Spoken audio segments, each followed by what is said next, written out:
Attorney Jonathan Elson, reminding you that if you've been injured in an auto accident, it's important to have somebody on your side. When you need a lawyer, then you need Nelson. Wes Wilson, we actually received a telephone report from the Sheriff's Dispatch indicating that a roof had lifted and separated from a structure due to the high winds. We responded with an engine company and myself. Upon arrival, we found that a large section of roof, and actually even including the roof, the materials that actually support the roof, had actually separated from the primary dwelling and flopped over, and were still a high risk because of the winds that we were still experiencing. Was this on a manufactured home? No, it was a combination. It was a modified structure. It had a manufactured dwelling component at the heart of the structure, and then wood frame from there on. One thing we noted, though, that it appeared to be an absence of the appropriate type of anchoring system within the roof structure to prohibit such kind of things.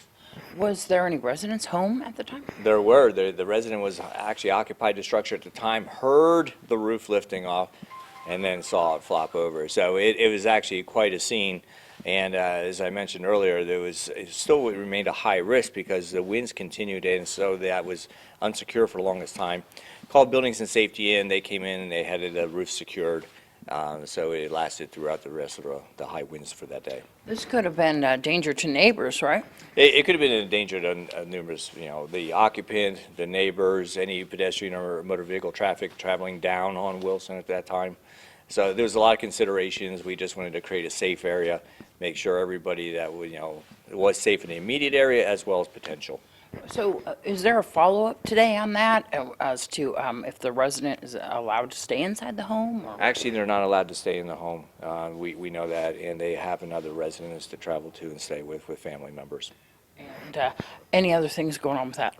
No, that's it for right now. We secured the utilities, and like I said, the large section of roof was secured, and thus to minimize the further risk.